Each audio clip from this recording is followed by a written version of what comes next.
Wala kang kwentang asawa, Miriel.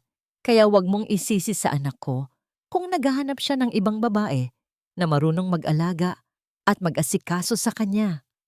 Ang matatalim na salitang yon ay sumalubong kay Miriel pagkabukas pa lamang niya ng pinto ng kanyang sariling tahanan.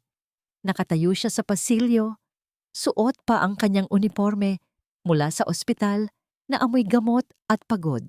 Sa kanyang nanginginig na kamay ay maingat niyang bitbit ang isang maliit na kahon ng mainit na ensaymada, ang paboritong merienda ng kanyang biyenan na si Doña Carmen. Binili niya ito sa gitna ng malakas na ulan sa pag-asang magkakaroon sila ng maayos na pag-uusap. Ngunit ang kapalit ng kanyang kabutihan ay isang malupit na sumpa. Walang pasabing hinablot ng matanda ang asul na passbook mula sa ibabaw ng mesa. Ang laman yon ay ang ipon ni Miriel para sa kinabukasan ng kanyang anak na si Lucas. Kukunin ko ang perang ito para sa anak ko at sa bagong pamilya niya. Tutal, mas kailangan nila ito ngayon kaysa sayo na walang ginawa kundi magmalaki dahil isa kang doktora. Dagdag pa ni Doña Carmen, ang mukha ay kakikitaan ng labis na pagkamakasarili at kawalan ng awa. Bumagsak ang kahon ng ensaymada sa malamig na sahig. Hindi nakapagsalita si Miriel. Isang matinding paninikip ang gumapang sa kanyang dibdib. Umaakyat sa kanyang lalamunan hanggang sa maging isang mapait na lunok. Gusto niyang sumigaw. Gusto niyang bawiin ang pinaghirapan niyang pera. Ngunit nang sumulyap siya sa hagdanan at nakita ang nakabukas na ilaw sa kwarto ni Lucas, pinili niyang magdusa sa katahimikan. Ayaw niyang makita ng kanyang 10 taong gulang na anak ang ganitong klaseng gulo sa sarili nilang tahanan. Pinilit niyang pakalmahin ang sarili. Mariin niyang kinagat ang ibabang labi at ikinuyom ang mga kamay upang hindi tuluyang matangay ng emosyon. May maalat na lasa siyang nalasahan, tanda ng pagpipigil at pagod na matagal nang kinikimkim. Nang tuluyang umalis ang matanda, dala ang lahat ng kanyang pinaghirapan, pakiramdam ni Miriel ay isa-isang bumigay ang mga sandigan ng kanyang pagkatao. Para bang may malaking bahagi ng kanyang mundo ang biglang nawala. Hindi na niya alam kung saan huhugot ng lakas. Tumakbo siya palabas ng bahay, sinuong ang nag-aalab na bagyo sa labas nang walang dalang payong. Ang malakas na buhos ng ulan ay tila nakisimpatiya sa kanyang nararamdaman, hinugasan ang kanyang muka upang itago ang mga luhang matagal na niyang pinipigil. Ang bawat pagtama ng malamig na hangin sa kanyang balat ay nag-iiwan ng mabigat na pakiramdam sa gabi. Wala siyang ibang matakbuhan kundi ang maliit at luma niyang charity clinic sa kabilang kanto. Iyon lamang ang tanging lugar kung saan pakiramdam niya ay may silbi siya, kung saan ligtas siya sa panghuhusga ng magulong mundo. Ngunit pagdating niya sa tapat ng klinika, tumambad sa kanya ang isa pang dagok.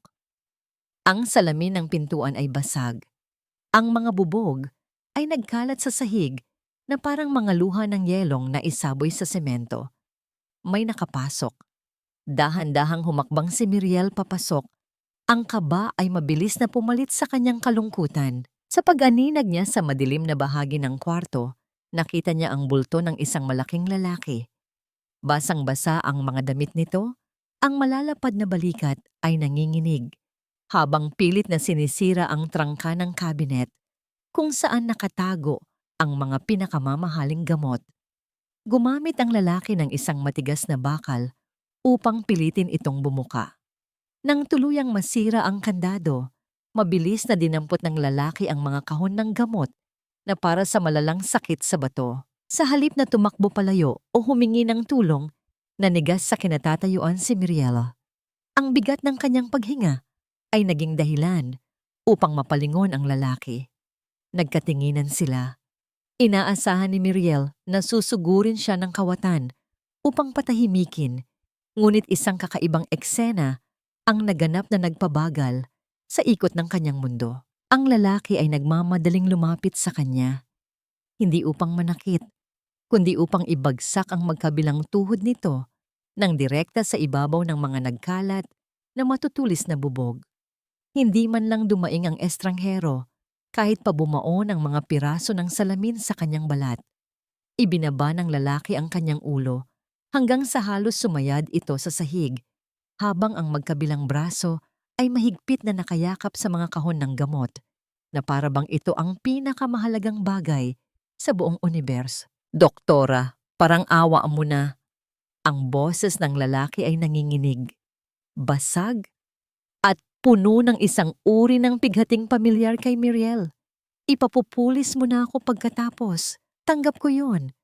Pero hayaan mo muna akong iuwi ang mga ito.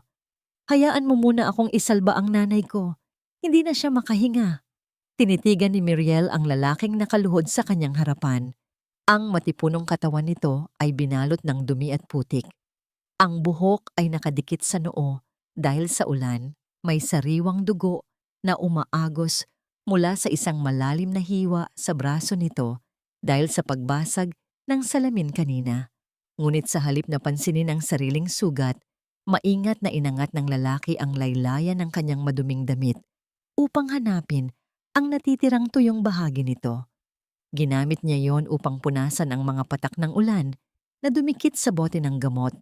Labis ang pag-iingat na tila isang sagradong bagay ang kanyang hawak na hindi maaaring madumihan. Sa sandaling iyon, ang galit sa puso ni Miriel ay tila tinangay ng hangin. Nakita niya ang sarili sa mga mata ng lalaking ito.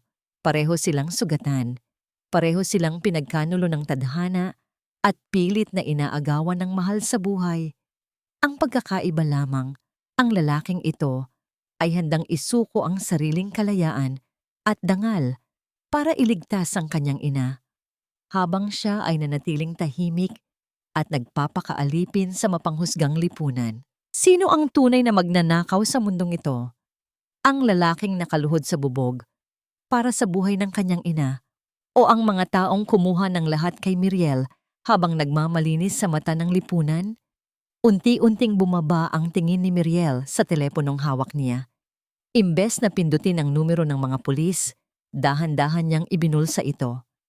Lumuhod din siya sa malamig na sahig, hindi ininda ang nakakapasong lamig ng semento. Tinitigan niya ang nanginginig na estranghero at sa gitna ng unos na sumisira sa kanilang buhay, iniabot ni Miriel ang kanyang nanginginig na kamay patungo sa lalaking duguan. Paano aayusin ng isang lalaking may maduming kamay ang pusong durog na? Sa halip na ang malamig na rehas ng kulungan ang humimas sa mga pulso ni Kaloy ng gabing iyon, ang naramdaman niya ay ang mainit at banayad na dampi ng bulak na may alkohol sa kanyang braso. Tahimik ang loob ng klinika. Tanging ang walang humpay na pagbuhos ng ulan sa bubungan ng nagsisilbing musika sa pagitan ng 2 taong pinagtagpo ng kani-kanilang desperasyon. Nakaupo si Kaloy sa isang silyang bakal, nakayuko, habang si Miriel ay nakatayo sa kanyang harapan at maingat na nililinisan ang malalim na hiwa na likha ng pagkabasag ng salamin kanina. Ang bawat pagdikit ng bulak sa kanyang balat ay nagdudulot ng hapdi. Ngunit hindi ito ininda ni Kaloy. Mas masakit ang hiya na ngayoy unti-unting lumalamon sa kanyang pagkatao. Ito ang mga kamay na sanay sa grasa, sa bakal, at sa pagbubuhat ng mabibigat na pasanin. Ngunit sa harap ng maputing uniforme ng doktora, pakiramdam ni Kaloy ay isa lamang siyang mantsa na hindi dapat naroon. Bakit hindi mo pa ako ipinapupulis, Doc? Basag ang boses na tanong ni Kaloy nang hindi tumitingin. Ang kanyang mga daliri ay mahigpit na nakakuyom sa laylayan ng kanyang kupas na pantalon, nagpipigil ng emosyon. Criminal record na lang ang kulang sa buhay ko para maging ganap na basura. Tumigil ang kamay ni Miriel sa paglilinis. Tinitigan niya ang lalaking nasa harapan. Sa likod ng matipunong pangangatawan at magaspang na anyo, nakita niya ang isang batang nawawalan ng pag-asa. Naalala niya ang sarili niyang pakiramdam kanina lamang, ang kawalan ng magawa, habang ninanakawan siya ng biyenan ng kinabukasan ng kanyang anak. Pareho silang biktima ng pagkakataon, pareho silang itinulak sa pader. Huminga ng malalim si Miriel bago nagsalita. Ang kanyang tinig ay formal, ngunit may halong pag-unawa. dahil nakita ko kung paano mo yakapin ang gamot na yan kanina. Ang magnanakaw, kinukuha ang bagay para sa sarili. Ikaw, kinuha mo yan para sa iba. Kinuha ni Miriel ang resibo mula sa kanyang bulsa at ipinatong ito sa palad ni Kaloy. Binayaran ko na ang mga gamot. Sa'yo na yan. Nanlaki ang mga mata ni Kaloy. Tila tumigil ang pag-ikot ng mundo sa loob ng maliit na kwartong iyon. Nanginginig ang kanyang mga labi habang sinusubukang bumuo ng salita. Ngunit walang lumabas, kundi ang sunod-sunod na pagtulo ng luha mula sa kanyang mga mata. Ang lalaking kayang buhatin ang makina ng sasakyan ay gumuho sa isang simpleng kabutihan ng isang estranghera. Huwag kang magpasalamat agad, putol ni Miriel habang itinatapon ang maduming bulak sa basurahan. Pinilit niyang patatagin ang kanyang boses upang itago ang sariling awa. Hindi yan libre. May utang ka sa akin. Mula bukas, ikaw ang mag-aayos ng lahat ng sira sa klinikang ito. Ang pinto, ang mga tubo, ang mga ilaw. Magtatrabaho ka hanggang sa mabayaran mo ang bawat sentimo ng gamot na yan. Naiintindihan mo ba? Tumango si Kaloy ng mabilis. Halos mabali ang leeg. Sa pagsang-ayon, ito ang unang pagkakataon sa loob ng mahabang panahon na may nagtiwala sa kanya hindi dahil sa kung ano ang kaya niyang ibigay, kundi dahil sa kung sino siya bilang tao. Kinabukasan humupa na ang bagyo at pinalitan ito ng maputlang sikat ng araw na sumisilip sa mga ulap. Maagang dumating si Kaloy sa klinika. Dala niya ang kanyang luma at kalawanging toolbox na tila dumaan na sa maraming giyera. Suot niya ang pinakamalinis niyang t-shirt, bagamat kupas na ang kulay, at may maliliit na butas sa laylayan. Sinikap niyang ayusin ang sarili bilang respeto sa babaeng nagbigay sa kanya ng pangalawang buhay. Naabutan siya ni Miriel na tahimik na nagkukumpuni ng sirang gripo sa lababo. Pinagmasdan niya ang lalaki, ang focus nito sa trabaho, ang maingat na pagpihit ng liyabe, at ang pawis na tumutulo sa sentido nito.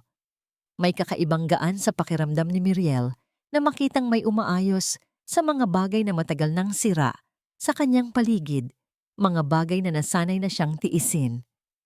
Nagtimpla si Miriel ng 2 kape. Lumapit siya at inialok ang isa kay Kaloy. Mag-almusal ka muna. Di natigilan si Kaloy. Tinitigan niya ang maputing tasa na hawak ng maputing kamay ni Miriel. Tiningnan niya ang sariling mga kamay. Itim sa grasa, magaspang at puno ng peklat. Isang sandali ng hiya ang dumaan sa kanyang mukha. Bago niya abutin ang kape, mabilis at mariin niyang ipinunas ang kanyang mga palad sa kanyang pantalon ng paulit-ulit. Tinitiyak na walang duming lilipat sa malinis na tasa ng doktora. Salamat, Doc. Mahina niyang sagot. Ang mga mata ay nakababa bilang tanda ng respeto. Miriel na lang. Kapag tayong 2 lang, sagot ng doktora sabay higop sa kanyang kape. Hindi ipinapahalata na napansin niya ang munting kilos ng pagpapakumbaba ng lalaki. Sa gitna ng mapayapang umagang iyon, kung saan nagsisimula ng mabuo ang isang tahimik na pagkakaunawaan, biglang bumukas ang pinto ng klinika. Ang tunog ng mamahaling sapatos na tumatama sa sahig ay bumasag sa katahimikan. Pumasok si Dr. Salazar, ang maimpluwensyang doktor at isa sa mga board member ng ospital. Ang kanyang suot na Amerikana ay walang kahit isang gusot at ang kanyang nangiti ay matamis ngunit hindi umaabot sa kanyang mga mata. Good morning, Dr. Castañeda. Bati ni Salazar habang inililibot ang tingin sa paligid na tila siya ang may-ari ng lugar. Dumaan lang ako para i-check kung kailangan mo ng tulong sa funding. Natigil ang pagsasalita ni Salazar nang dumako ang kanyang tingin sa lalaking nakatalikod na nag-aayos ng tubo. Dahan-dahang humarap si Kaloy dahil sa pamilyar na boses na yon, ang boses ng taong sumira sa kanyang buhay noon. Nagtagpo ang kanilang mga mata. Ang nangiti sa labi ni Salazar ay unti-unting naglaho at napalitan ng isang mapanganib na pagkilala. Nanlaki ang mga mata ng doktor, tila nakakita ng multo mula sa nakaraan na akala niya ay nabaon na sa limot. Samantala, ang mahigpit na pagkakahawak ni Kaloy sa liyabe ay nagpapatunay ng galit na pilit niyang pinipigil. Ikaw, bulong ni Salazar, ang boses ay puno ng pagbabanta at pagkamuhi. Mabilis na kumalat ang lason sa mga pasilyo o ng ospital, mas mabilis pa sa anumang sakit na ginagamot doon. Hindi ito nakikita sa ilalim ng mikroskopyo, ngunit ramdam na ramdam ni Miriel ang bigat nito sa bawat paglingon ng kanyang mga kasamahan. Ang mga dating tamangiti ng pagbati mula sa mga nurse at kapwa-doktor ay napalitan ng mga matang umiiwas at mga bibig na nagtatakip ng lihim na usapan sa tuwing dadaan siya. Ang sentro ng kanilang bulungan ay ang lalaking tahimik na nagkukumpuni ng sirang bentilador sa sulok ng waiting area. Nakayuko si Kaloy. Ang kanyang likod ay basa ng pawis habang maingat na nililinisan ang mga kalawang sa makina ng bentilador. Ramdam niya ang mga matatalim na tingin na tila mga karayom na tumutusok sa kanyang balat. Alam niya ang tawag nila sa kanya. Ang kriminal, ang magnanakaw, ang lalaking pinulot ni Dr. Castañeda sa basurahan. Masakit ang mga salita, ngunit mas masakit ang katotohanang wala siyang magawa kundi tanggapin ang mga ito. Sanay na siya sa dumi ng grasa sa kanyang mga kamay, ngunit hindi siya sanay sa dumi ng paghuhusga na ibinabato sa kanya ng mga taong malilinis ang suot. Biglang humawi ang grupo ng mga nurse nang dumaan si Dr. Salazar. Ang kanyang presensya ay nagdala ng isang mabigat na awtoridad. Dire-diretso siyang lumapit kay Miriel na nooy nag-aayos ng mga pasyente sa charity ward. Miriel! Ang boses ni Salazar ay mababa, puno ng huwad na pag-aalala, na pilit ikinukubli sa likod ng profesionalismo. Kailangan nating mag-usap. Now. Iginiya ni Salazar si Miriel sa isang sulok, malapit kung saan nagtatrabaho si Kaloy. Hindi man lang nag-abalang hinaan ng doktor ang kanyang boses, tila sinasadya niyang iparinig ang bawat salita sa lalaking nasa sahig. You are risking your career for that low life. Mariing wika ni Salazar, ang kanyang daliri ay nakaturo kay Kaloy nang walang pag-aalinlangan. Pinag-uusapan ka na ng buong board. Sinasabi nila na nawawala na ang judgment mo dahil sa stress sa bahay. Bakit ka nagpapasok ng isang ex-convict at magnanakaw sa loob ng ating institusyon? Nanatiling nakayuko si Kaloy. Humigpit ang hawak niya sa distornilyador hanggang sa mamuti ang kanyang mga knuckles. Gusto niyang tumayo. Gusto niyang ipagtanggol ang sarili. Ngunit alam niyang anumang maling galaw ay lalo lamang magpapahamak kay Miriel. Ang tanging magagawa niya ay lunukin ang kanyang dignidad at magkunwaring bingi sa mga insulto. Ngunit hindi na nahimik si Miriel.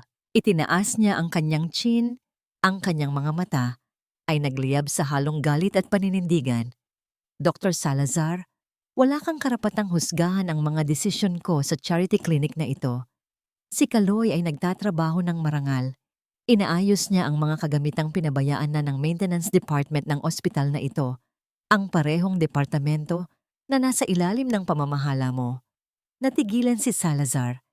Isang mabilis na kaba ang dumaan sa kanyang mukha. Napahawak siya sa bulsa ng kanyang Amerikana, kung saan nakatago ang isang luma at gusot na resibo na kanina pa niya pilit kinakapkap. Ang aksyong yon ay hindi nakaligtas sa matalas na paningin ni Kaloy mula sa sulok ng kanyang mga mata. May tinatago ang doktor. I'm just protecting you, Miriel. Pagbawi ni Salazar. Ngunit ang tono ng kanyang boses ay may halong pagbabanta. Gasgas na ang reputasyon mo dahil sa asawa mo. Huwag mo nang dagdagan pa. Wala kang pakialam sa reputasyon ko, Salazar? Madiing sagot ni Miriel. Humakbang siya palapit sa doktor. Ang kanyang boses ay matatag at umaalingaw-ngaw sa tahimik na pasilyo. At wala kang karapatang tawaging basura ang isang taong nagbabanat ng buto para mabuhay. Sa oras ng trabaho niya rito, siya ay empleyado ko. At bilang empleyado, karapat-dapat siya sa respeto. Respeto na mukhang nakalimutan mo na. Nanlaki ang mga mata ng mga nurse at pasyente na nakarinig. Tinalikuran ni Miriel si Salazar at bumalik sa kanyang opisina. Iniwan ng doktor na nakatayo. Ang muka ay namumula sa pinaghalong galit at kahihiyan. Nang dumaan si Miriel sa tapat ni Kaloy, saglit silang nagkatinginan. Walang salitang namutawi sa kanilang mga labi. Ngunit sa sandaling iyon, naramdaman ni Kaloy ang isang kakaibang init sa kanyang dibdib. Sa buong buhay niya, siya ang laging sinisisi, siya ang laging tinataboy. Ito ang unang pagkakataon na may tumayo para sa kanya, may ginawang kalasag ang sarili para saluhin ang mga batong ipinupukol sa kanya. Tinitigan niya ang likod ni Miriel habang naglalakad ito palayo. At sa kaibuturan ng kanyang puso, alam niya na handa niyang ibigay ang lahat. Kahit ang huling patak ng kanyang lakas para sa babaeng ito. Nang makabalik si Miriel sa kanyang opisina upang huminga sandali, naiwan ang pinto na bahagyang nakabukas. Pagod na pagod siyang umupo sa kanyang lumang swivel chair. Ang silyang ito ay matagal nang sira. Laging tumatagilid ang sandalan at lumilikha ng matinis na tunog sa bawat galaw. Tila sumasabay sa hinaing ng kanyang katawan. Ngunit sa pagkakataong ito, pag-upo niya, naramdaman niya ang isang kakaibang katatagan. Wala nang tumutunog na bakal, wala nang gumigiwang na gulong. Napatingin si Miriel sa ilalim ng silya. Nakita niya na ang mga dating maluwag na tornilyo ay mahigpit nang nakakabit at ang mga kalawangin na bahagi ay nilagyan ng langis upang maging maayos ang takbo. Walang iniwang note si Kaloy, walang pagyayabang na inayos ko na ito. Ang tanging naroon ay ang tahimik na ginhawa ng isang bagay na dati sira na ngayon ay buo na muli. Napahawak si Miriel sa armrest ng silya at sa kauna-unahang pagkakataon sa loob ng maghapong yon, isang munting ng ngiti ang sumilay sa kanyang mga labi. Ang simpleng pag-aayos na yon ay parang isang mainit na yakap na hindi humihingi ng kapalit. Samantala, sa labas ng pasilyo, habang nagliligpit si Kaloy ng kanyang mga gamit, nahagip ng kanyang paningin si Dr. Salazar sa dulo ng koridor. Akala ng doktor ay walang nakatingin sa kanya. Dukot-dukot nito ang isang luma at naninilaw na papel mula sa bulsa ng kanyang mamahaling pantalon. Nanginginig ang mga kamay ng doktor habang tinititigan ang nakasulat doon. Ang mukha nito ay hindi mapinta, halong takot at pagkabalisa. Nang mapansin ni Salazar na nakatingin si Kaloy, mabilis pa sa kidlat niyang nilamukos ang papel at ibinalik sa loob ng kanyang coat. Ang matalim na tingin na ipinukol niya kay Kaloy ay puno ng babala. Bago siya mabilis na naglakad palayo, naiwan si Kaloy na nagtataka. Pamilyar ang hugis ng papel na yon. Mukha itong isang lumang resibo o order slip ng mga kagamitan. Katulad ng mga papeles na madalas niyang hawakan nung technician pa siya. Ngunit hindi pa natatapos ang kalbaryo ng araw na yon. Ang katahimikan ng ospital ay biglang binasag ng isang panibagong ingay mula sa entrada. Hindi ito tunog ng ambulansya o tawag sa emergency. Ito ay ang matunog at ritmikong paghampas ng matutulis na takong ng sapatos sa marmol na sahig na sinasabayan ng matitinis na halakhak at malakas na kwentuhan. Pumasok sa lobby si Doña Carmen. Suot niya ang kanyang pinakamagandang bestida at hitik sa alahas ang kanyang leeg at braso na tila ba pupunta siya sa isang gala, night, sa halip na sa ospital. Ngunit hindi siya nag-iisa. Nakapalibot sa kanya ang kanyang mga amigas, mga matapobreng ginang na pare-pareho ang tabas ng kilay at pare-pareho rin ang mapanghusgang tingin. Nasaan ang manugang ko? Ang boses ni Doña Carmen ay umaalingaw-ngaw sa buong lobby. Sinadya niyang lakasan upang makuha ang atensyon ng lahat. Ang kanyang tono ay hindi naghahanap, kundi naghahamon. Nasaan si Dr. Castañeda?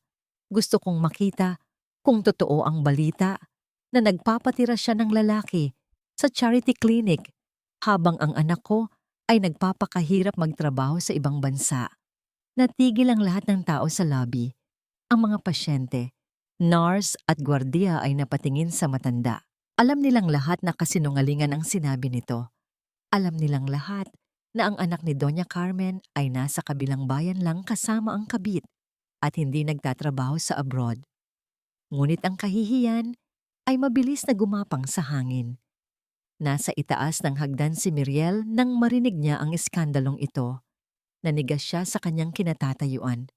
Ang dugo sa kanyang muka ay tila naubos. Handa na siyang bumaba upang harapin ang biyenan. Ngunit bago pa siya makahakbang, nakita niya si Kaloy sa ibaba. Ibinaba ni Kaloy ang hawak niyang toolbox. Dahan-dahan siyang humarang sa daanan ni Doña Carmen at ng mga kaibigan nito. Hindi siya yumuko. Hindi siya umiwas. Sa gitna ng mapanghusgang tingin ng mga mayayaman, tumayo ang isang hamak na taga-kumpuni bilang pader sa pagitan ng dignidad ni Miriel at ng kalupitan ng mundo. Ang nakakabinging boses ni Doña Carmen na tumatawag sa pangalan ni Miriel ay naiwan sa ere, naghihintay ng isang pagsabog. Ang bawat salitang binitiwan ni Doña Carmen ay tila latigong humahagupit sa pagkatao ni Miriel sa harap ng maraming tao. Ang labi ng ospital, na karaniwang puno ng bulungan ng pag-asa at panalangin, ay napuno ng matinis at mapanghusgang boses ng matanda. Ayan! Ayan ang babaeng nagmamalinis. Sigaw ni Doña Carmen habang nanginginig ang daliri sa galit. Nakaturo kay Miriel na nakatayo sa hagdanan. Ang kanyang mga alahas ay kumikinang sa ilalim ng ilaw. Isang masakit na kontrast sa simpleng uniforme ng doktora. Ginagamit niya ang pinaghirapang pera ng anak ko para buhayin ang lalaking yan. Isang kriminal, isang basurero. Nanigas ang buong katawan ni Miriel. Ang dugo sa kanyang mukha ay tila hinigop ng lupa. Naramdaman niya ang pagtusok ng libu-libong mata ng mga nurse, pasyente at kapwa-doktor sa kanyang likuran. Ang kahihiyan ay hindi lamang mainit. Ito ay nakakapaso. Gumagapang mula sa kanyang leeg hanggang sa kanyang mga pisngi. Gusto niyang magsalita, ipagtanggol ang sarili at isigaw na ang anak ni Carmen ang naglustay ng pera sa sugal at babae. Ngunit ang kanyang lalamunan ay nanuyot sa tindi ng emosyon. Wala siyang boses. Siya ay naging maliit na bata muli na walang laban sa mga higante. Lalong lumakas ang loob ni Doña Carmen nang makitang hindi makasagot ang manugang. Humakbang ito pasulong, kasama ang kanyang mga kaibigang matapobre na may mga ngiting puno ng pangungutya, handang durugin ng tuluyan ang natitirang dignidad ni Miriel.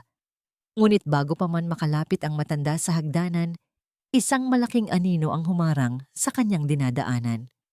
Ibinaba ni Kaloy ang kanyang mabigat na toolbox sa sahig ng walang ingay. Dahan-dahan siyang tumayo ng tuwid at sa unang pagkakataon, ginamit niya ang kanyang tangkad at lapad ng katawan hindi para magtrabaho, kundi para maging isang pader. Ang kanyang suot ay puno ng mantsa ng langis, ang kanyang mga braso ay nangingintab sa pawis at grasa, at ang kanyang amoy ay amoy ng bakal at trabaho. Isang malaking insulto sa matatamis na pabango ng mga donya. Napahinto si Doña Carmen. Napaurong siya ng bahagya ng tumama ang kanyang paningin sa madilim at seryosong mukha ni Kaloy. Tumabi ka dyan, hampas lupa.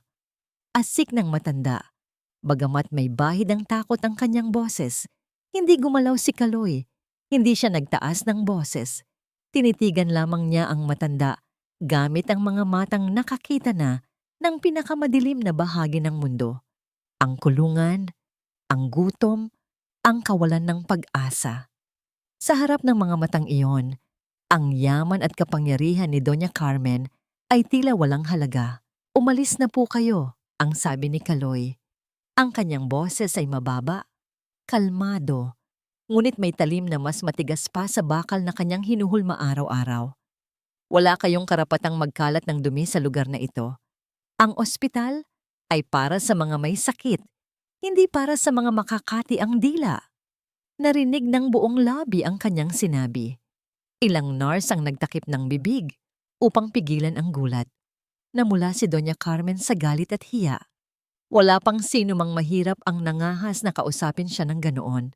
Akmang sasampalin niya si Kaloy. Ngunit ang titig ng lalaki ay tila isang babala na kung itutuloy niya, hindi siya sasantuhin nito. Ibinaba ng matanda ang kanyang kamay, nanginginig sa puot. Tandaan mo ito, Miriel. Sigaw ni Doña Carmen. Ibinaling ang galit sa manugang na nasa likod ng pader na gawa sa grasa. Hindi pa tayo tapos. Kukunin ko ang apo ko. Kukunin ko si Lucas. Hindi ko hahayaang lumaki ang dugong Castañeda sa piling ng isang pokpok at ng kanyang alagang kriminal. Ang banta na yon ay tumagos sa puso ni Miriel higit pa sa anumang insulto. Si Lucas, ang anak niya. Padabog na tumalikod si Doña Carmen at ang kanyang mga kasama. Ang tunog ng kanilang mga takong papalayo ay tila hudyat na tapos na ang palabas. Ngunit ang naiwang sugat ay malalim at sariwa pa. Nang mawala na ang mga tao at bumalik sa kani-kanilang gawain. Ang mga nurse. Naiwang nakatayo si Miriel sa hagdanan.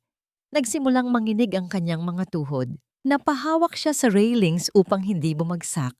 Ang luha na kanina pa niya pinipigil ay nagbabadya ng umawap.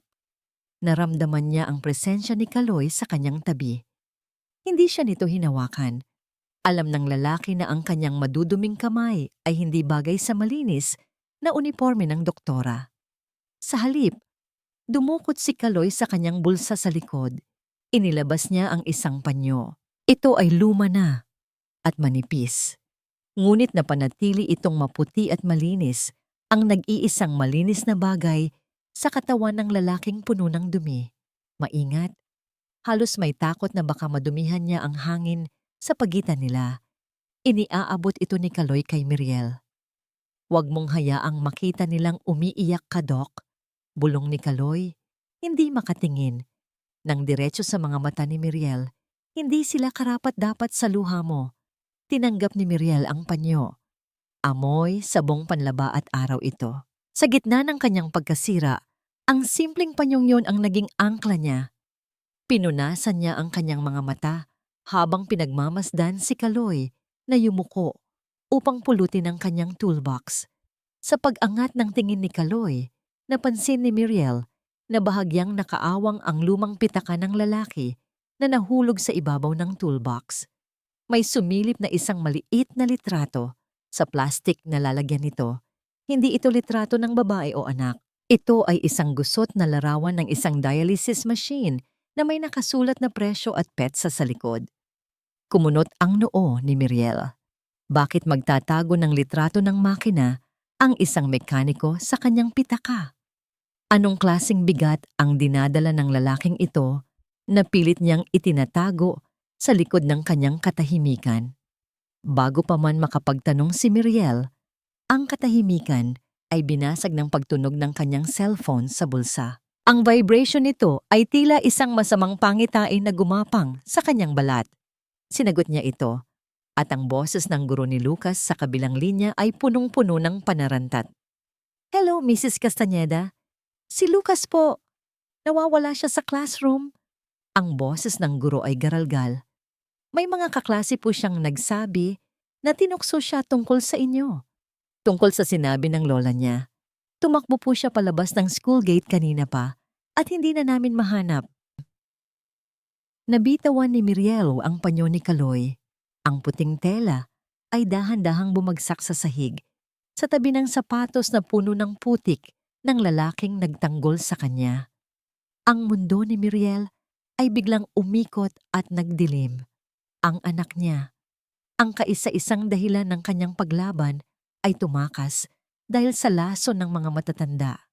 Lucas, ang tanging naibulong niya bago siya napaluhod sa sahig habang ang anino ng gabi ay nagsisimula nang bumalot sa ospital. Ang buhos ng ulan ay walang pinagkaiba sa pagbaha ng mga luha ni Miriel. Tumatakbo siya sa gitna ng dilim. Tinatawag ang pangalan ng kanyang anak habang ang hangin ay humahampas sa kanyang basang uniforme. Bawat sulok ng kalsada ay tila nanlilisik na mga anino at ang bawat segundong lumilipas na hindi niya nakikita si Lucas ay parang mga punyal na tumatarak sa kanyang dibdib. Ang takot ng isang ina ay higit pa sa anumang bagyo. Sa isang lumang waiting shed sa dikalayuan, natagpuan ni Kaloy ang batang nanginginig sa lamig. Nakaupo si Lucas sa isang sulok, yakap-yakap ang sariling tuhod, habang ang kanyang munting katawan ay tinatalo ng ginaw at takot. Dahan-dahang lumapit si Kaloy, ibinaba ang payong upang hindi matakot ang bata, at lumuhod sa harap nito upang magpantay ang kanilang mga mukha. "Kuya Kaloy!" Garalgal na tawag ni Lucas. Ang boses ay halos hindi marinig sa lakas ng ulan. "Totoo ba ang sabi ni Lola? Na masama kayo? Napabigat lang ako kay Mama." Naramdaman ni Kaloy ang kirot sa tanong ng bata. Hinubad niya ang kanyang jacket na amoy grasa, ngunit mainit, at ibinalot ito sa nanginginig na balikat ni Lucas. "Makinig ka sa akin, Lucas," malumanay na sabi ni Kaloy habang pinapahiran ang putik sa pisngi ng bata gamit ang kanyang hinlalaki. Ang tao ay parang makina. Minsan, akala ng iba sira na wala ng pakinabang dahil lang may kaunting kalawang o gasgas. Pero hindi nila alam, kailangan lang niya ng tamang mag-aayos at tamang pag-aalaga para tumakbo ulit ng maayos. Hindi ka pabigat. Ikaw ang makina na nagpapaandar sa buhay ng mama mo. Tumahan si Lucas at tumango. Naramdaman ang katotohanan sa mga salita ng lalaki. Binuhat ni Kaloy ang bata, isinakay sa kanyang malapad na likuran at tinahak ang daan pabalik sa bahay ni Miriel. Nang makita ni Miriel si Kaloy na paparating habang karga ang kanyang anak, napaluhod siya sa semento ng garahe dahil sa labis na pasasalamat.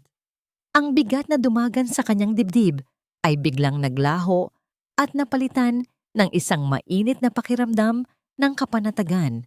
Sa loob ng bahay, matapos mapalitan ng tuyong damit si Lucas at mapatulog ito, napansin ni Kaloy ang kalagayan ng tahanan ni Miriel. Ito ay isang malaking bahay. Oo, ngunit punong-puno ng mga sira. May mga timba sa sahig na sumasalo sa tulo mula sa kisame.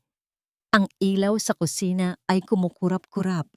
Ang gripo sa lababo ay hindi maipusara ng maayos. Ito ay isang bahay na kulang sa kalinga ng isang ama, isang tahanan na pinabayaan ng panahon. Nang gabing iyon, hindi umuwi si Kaloy. Sa halip kinuha niya ang kanyang toolbox. Tahimik niyang inayos ang mga tulo sa bubong kahit umuulan pa. Hinigpitan niya ang mga gripo. Pinalitan niya ang mga pundidong bumbilya. Ginawa niya ang lahat ng ito habang nakamasid si Miriel mula sa may pintuan ng kusina. Hawak ang isang tasa ng tsaa.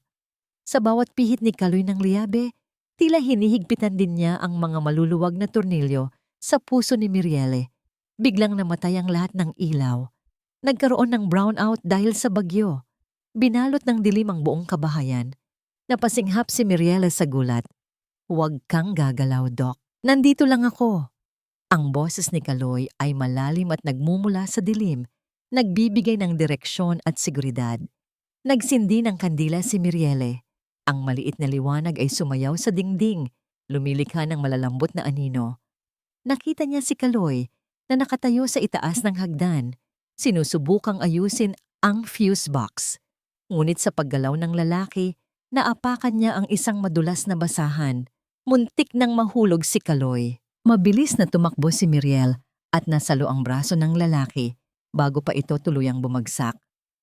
Sa ilalim ng aandap-andap na liwanag ng kandila, natagpuan nila ang kanilang mga sarili sa isang sitwasyong hindi inaasahan. Ang mukha ni Kaloy ay ilang pulgada na lamang ang layo sa mukha ni Miriele.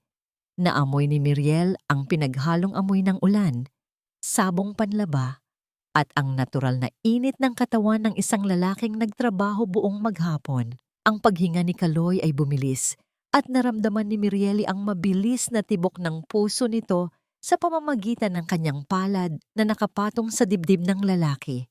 Nagkatitigan sila, walang nagsalita. Ang katahimikan sa pagitan nila ay puno ng mga salitang hindi kayang bigkasin, pasasalamat, paghanga, at isang uri ng pagnanasa na matagal nang ibinaon ni Miriel sa kaibuturan ng kanyang pagkatao. Ang mga mata ni Kaloy ay hindi mapanghusga, bagkus ay puno ng respeto at isang uri ng pagkasabik na hindi niya pa nakikita sa kahit sinong lalaki noon. Mabilis na umiwas ng tingin si Miriel na mula ang kanyang pisngi. Dahan-dahan niyang inalis ang kanyang kamay sa dibdib ni Kaloy tila napaso sa init na naramdaman. "Pasensya na, Doc," bulong ni Kaloy. Umatras ng bahagya at ibinalik ang atensyon sa fuse box na para bang iyon ang pinakamahalagang bagay sa mundo. Kinabukasan, ang amoy ng bagyo ay napalitan ng isang bagong aroma sa loob ng bahay ni Miriel. Ito ay ang amoy ng mainit na arroz caldo. Nagising si Lucas at Miriel sa isang kusinang malinis at maliwanag. Wala nang kumukurap na ilaw. Ang gripo ay hindi na tumutulo at sa ibabaw ng mesa ay may isang malaking palayok ng lugaw. Niluto ni Kaloy gamit ang lumang recipe ng kanyang ina. Ito ang unang pagkakataon sa loob ng maraming taon na ang bahay ni Miriel ay naamoy na parang isang tunay na tahanan. Umupo sila sa mesa, isang doktora, isang bata at isang mekaniko. Sa simpleng almusal na yon, walang doktor, walang pasyente, walang mahirap, walang mayaman. Tanging tatlong tao na dahan-dahang binubuo ang mga nasirang piraso ng kanilang buhay.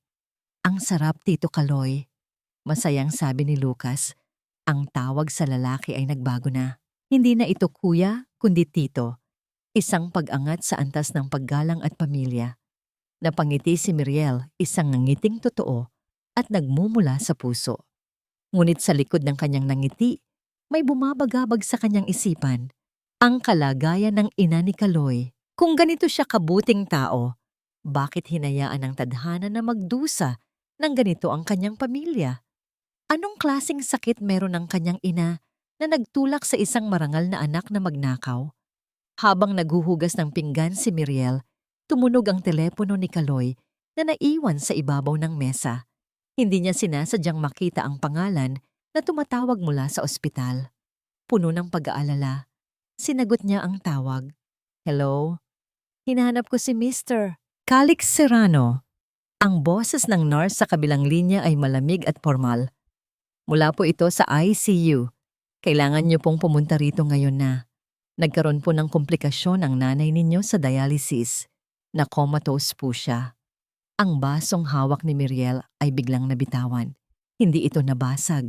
Ngunit ang tunog ng pagtama nito sa lababo ay umalingaw-ngaw sa buong kusina, kasabay ng biglaang panlalamig ng kanyang buong katawan. Lumabas si Kaloy mula sa garahe at sa isang tingin pa lang sa namumutlang mukha ni Miriel, alam na niyang may isang makina na naman ang nasira.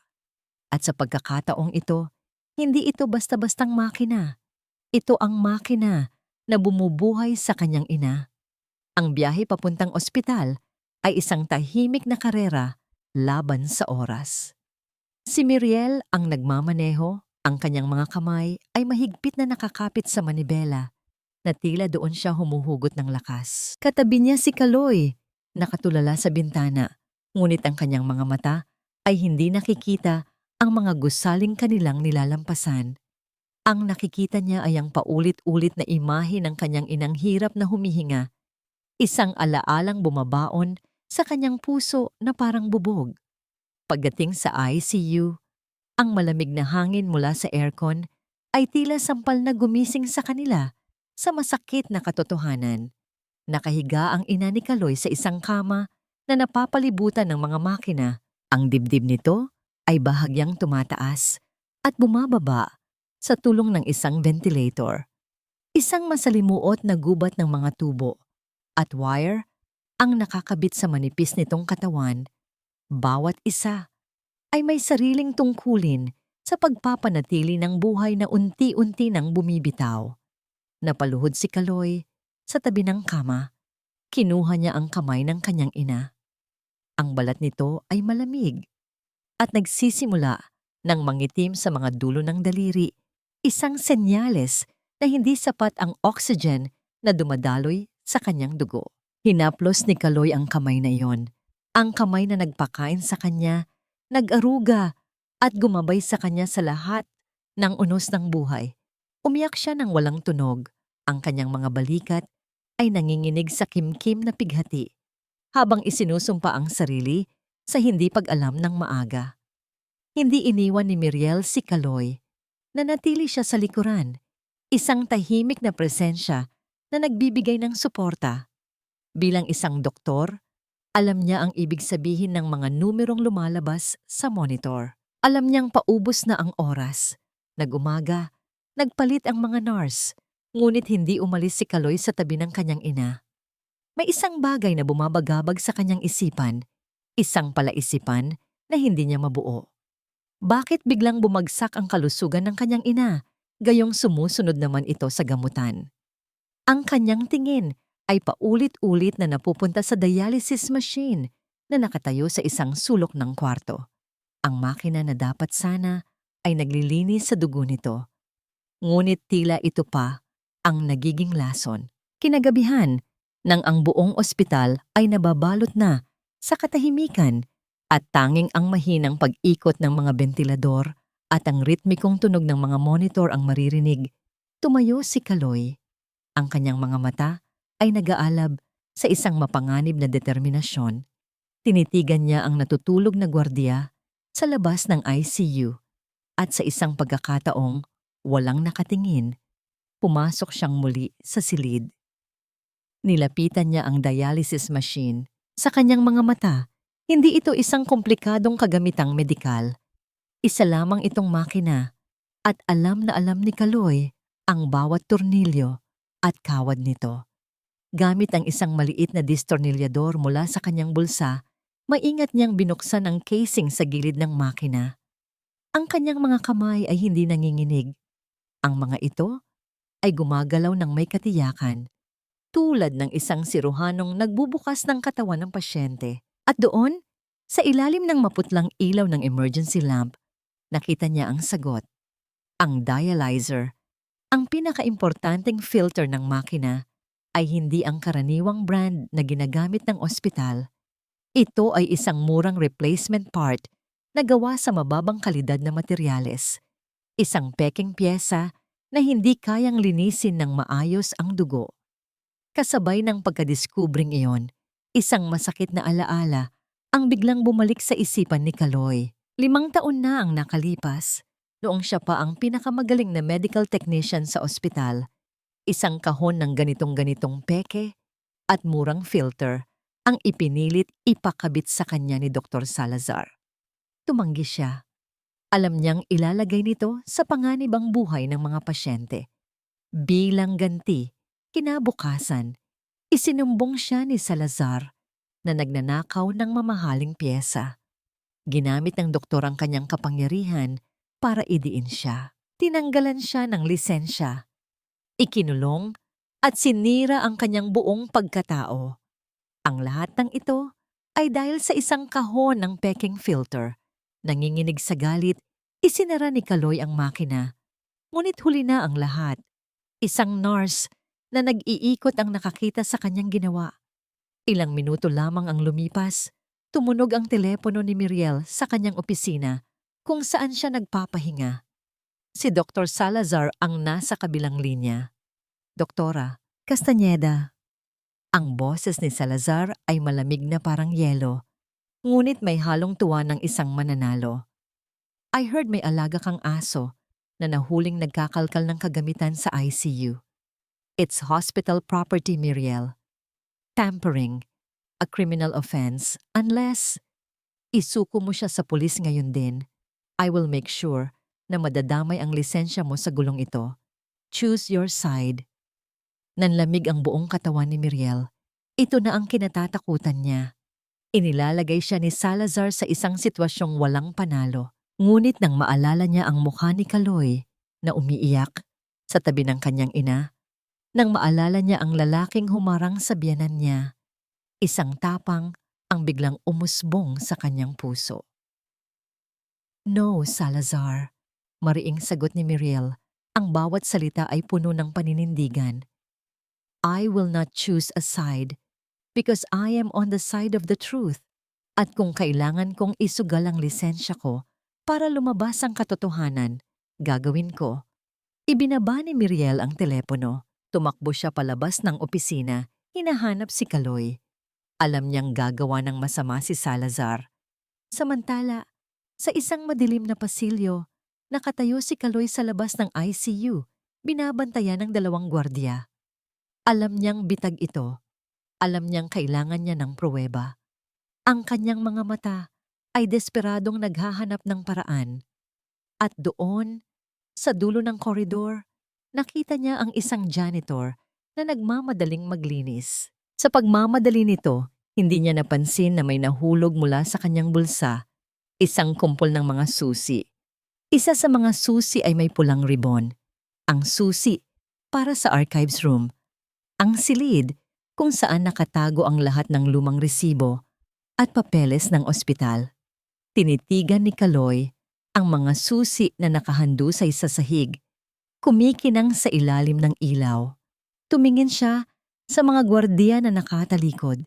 Ito na ang kanyang pagkakataon. Alam niyang papasok siya sa lungga ng demonyo, ngunit wala na siyang pakialam.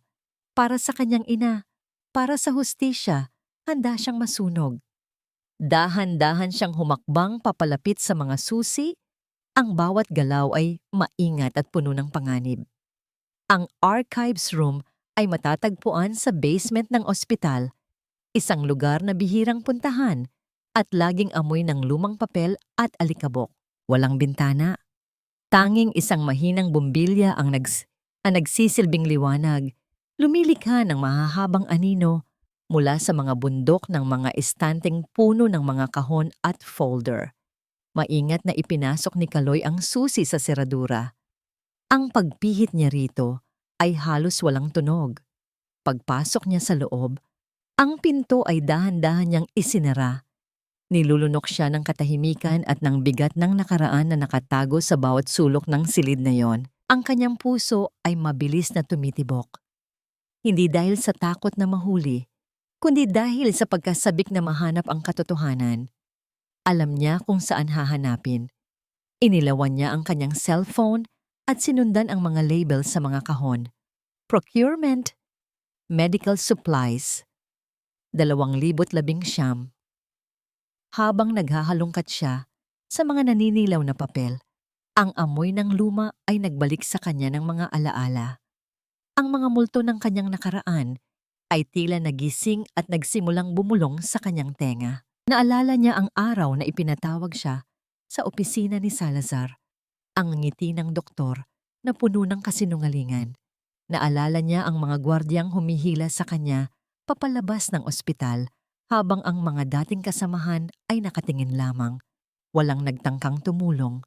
Naalala niya ang lamig ng selda, ang baho ng rehas, at ang kahihiyan sa mukha ng kanyang ina noong una itong dumalaw. Ang bawat papel na kanyang binubuklat ay tila isang pahina ng kanyang sariling pagdurusa. At sa wakas, sa ilalim ng isang makapal na folder, nakita niya ito. Isang purchase order mula 5 taon na ang nakalipas. Ang supplier, isang kumpanyang hindi kilala. Ang produkto, high-grade dialysis filters. Ngunit sa tabi nito ay may maliit na sulat kamay na tala. Pirmado ni Dr. Salazar.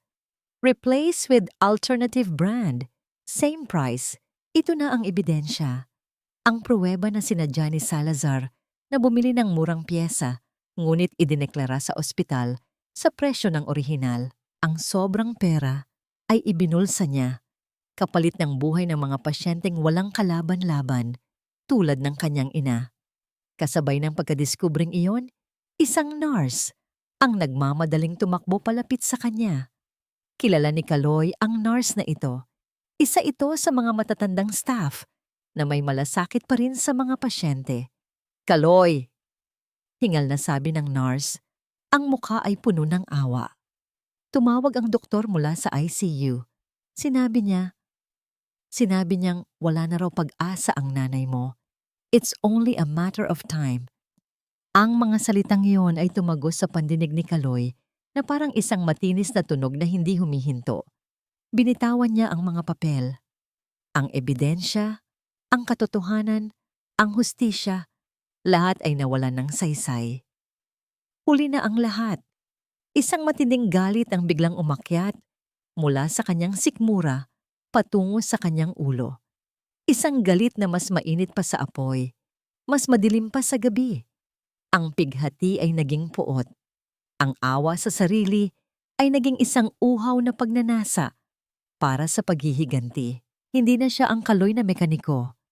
Siya ay naging isang hayop na nasugatan, handang pumatay. Lumabas siya ng archives room. Ang kanyang mga mata ay hindi na nakakakita ng mga tao sa paligid. Ang tanging nakikita niya ay ang mukha ni Dr. Salazar.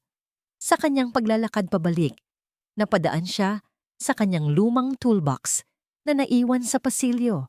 Dumukot siya sa loob. Ang kanyang kamay ay hindi kumuha ng distornilyador o martilyo. Ang kinuha niya ay ang pinakamabigat na wrench, isang solidong piraso ng bakal na kayang bumasag ng bungo. Samantala, hinahanap ni Miriel si Kaloy. Ang kanyang puso ay kinakabahan. May nararamdaman siyang hindi maganda. Nang makita niya ang nakabukas na pinto ng archives room at ang mga nagkalat na papel, alam na niyang may nangyari. Nakita niya ang toolbox ni Kaloy, ngunit wala ang mabigat na wrench. Diyos ko, Kaloy, anong gagawin mo? Bulong niya sa sarili. Naalala niya ang isang maliit na hair clip na palagi niyang inilalagay sa ibabaw ng kanyang mesa sa opisina. Kaninang umaga, nakita niyang maluwag na ang kapit nito. Ngayon, sa pagdaan niya sa kanyang opisina, nakita niyang maayos na itong muli. Mahigpit ang kapit. Inayos ito ni Kaloy kanina nang hindi niya namamalayan. Ito ay isang tahimik na pag-aalaga, isang tahimik na paalam. Naintindihan na niya. Nagpaalam si Kaloy. Tumakbo si Miriel, ang kanyang takong, ay lumilikha ng mabilis na kalansing sa sahig. Tinahak niya ang daan, papunta sa opisina ni Dr. Salazar. Sa loob ng maluwag at malamig na opisina, nakaupo si Dr. Salazar sa kanyang mamahaling leather na upuan. Nagulat siya nang biglang bumukas ang pinto at pumasok si Kaloy. Isinara ni Kaloy ang pinto at kinandado ito. Ang tunog ng paglock ay tila isang hatol ng kamatayan. Nang makita ni Salazar ang wrench sa kamay ni Kaloy at ang apoy sa mga mata nito, nawala ang lahat ng kanyang yabang. Naging isa siyang daga na nakulong sa isang hawla kasama ang isang ahas. Anong ginagawa mo rito? Nanginginig na tanong ni Salazar. Pilit na itinatago ang isang itim na folder sa kanyang likuran. Hindi sumagot si Kaloy. Dahan-dahan siyang lumapit. Ang bawat hakbang ay mabigat at puno ng banta. Itinaas niya ang wrench. Handang ibagsak ito sa ulo ng taong kumuha sa buhay ng kanyang ina. Nanginginig na umatras si Salazar hanggang sa mapasandal siya sa dingding. Nagmamakaawa ang kanyang mga mata, ngunit ang nakikita lamang ni Kaloy ay ang mukha ng isang demonyo. Sa labas, dumating si Miriel. Sinubukan niyang buksan ang pinto, ngunit nakalock ito. Kaloy! Sigaw niya, ang kanyang boses ay puno ng takot. Kaloy, parang awa mo na. Buksan mo ang pinto. Ang kanyang mga kamao ay malakas na dumadagundong sa kahoy na pinto. Umaasang ang ingay ay makakarating sa pandinig ng isang taong binalot na ng galit. Sa loob, hindi narinig ni Kaloy ang sigaw ni Miriel. Ang tanging naririnig niya ay ang mabilis na tibok ng sarili niyang puso at ang bulong ng demonyo na nagsasabing, "Patayin mo siya." Nakaangat ang mabigat na wrench sa ere, kumikinang sa ilalim ng ilaw ng opisina, handang bumagsak anumang oras. Ang pawis ay tumutulo sa noo ni Salazar, umaagos pababa sa sahig. Isang patak, dalawang patak. Tila mga butil ng luha mula sa isang taong malapit nang salubungin ang kanyang katapusan. Ang oras ay tila tumigil sa loob ng opisina. Ang mabigat na wrench ay nakaangat sa ere, handang bumagsak, habang ang pawis ay patuloy na tumutulo mula sa noo ni Salazar. Ang mukha ni Kaloy ay balot sa isang maskara ng galit at pighati. Ang kanyang mga mata ay nanlilisik na parang apoy na handang lamunin ang lahat. Sa labas, patuloy ang pagdagundong ng mga kamao ni Miriel sa pinto. Kaloy, parang awa mo na. Huwag mong gawin yan. Ang bawat sigaw niya ay tila isang munting alon na pilit na dumadating sa baybayin ng pusong binalot ng puot. Ngunit hindi narinig ni Kaloy ang sigaw niya. Ang tanging naririnig niya ay ang boses ng kanyang ina, ang kanyang huling hininga, at ang pangako ng paghihiganti na ngayoy mas matamis pa sa kahit anong ginhawa. Ang kanyang mga kalamnan ay humigpit, ang kanyang braso ay bumaba ng bahagya, at ang wrench ay handa nang tuparin ang kanyang misyon. Ngunit sa huling sandali, bago pa man bumagsak ang bakal, biglang bumukas ang pinto. Hindi ito binuksan ni Miriel. Nagmadali siyang tumakbo palapit at sa isang mabilis na kilos, niyakap niya ng mahigpit si Kaloy mula sa likuran. "Huwag, Kaloy! Huwag mong gawin yan!" Umiiyak na sigaw ni Miriel. Ang kanyang boses ay nanginginig at puno ng pakiusap. Ang kanyang mga kamay ay mahigpit na nakakapit sa baywang ng lalaki. Pilit na pinipigilan ang braso nitong may hawak ng sandata. Huwag mong hayaang manalo siya sa pamamagitan ng paggawa sa iyong isang mamamatay tao. Hindi ito ang nanay mo. Hindi ito ang tamang paraan. Ang mga salitang iyon ay tumagos sa pandinig ni Kaloy. Tumagos sa makapal na ulap ng galit na bumabalot sa kanya. Nanigas siya. Ang boses ni Miriel. Ang init ng kanyang katawan na nakayakap sa kanya. Ang tunay na luha na tumutulos sa kanyang likod. Lahat ng iyon ay nagsilbing pambasag sa pader na itinayo ng kanyang puot. Dahan-dahan, ang matigas na pagkakahawak ni Kaloy sa wrench ay lumuwag. Ang mabigat na bakal ay dumulas mula sa kanyang kamay at bumagsak sa sahig, gumulong papalapit sa paa ni Salazar. Hindi na nagpakipot si Salazar. Sa pagkakataong yon, hindi na siya nag-atubiling takbuhin ang pintuan. Habang tumatakas, ang kamay niya ay biglang napadukot sa kanyang bulsa at kinuha ang itim na folder na pilit niyang itinago kanina. Mabilis siyang lumabas at tumakbo palayo. Subalit sa kanyang pagmamadali, nahulog ang itim na folder sa kanyang likuran. Hindi niya napansin, hindi na ininda ni Kaloy ang pagtakas ni Salazar. Ang kanyang mga kalamnan ay nanghina. Ang init ng katawan ni Miriel ang naging kanlungan niya. Napaluhod siya at sa pagbagsak niya, niyakap niya ng mahigpit ang baywang ni Miriel habang humahagulgol. Ang lahat ng pighati, galit, at pagkabigo na kanyang kinimkim sa loob ng maraming taon ay lumabas sa anyo ng kanyang mga luha. Umiyak siya tulad ng isang batang nawawalan ng ina.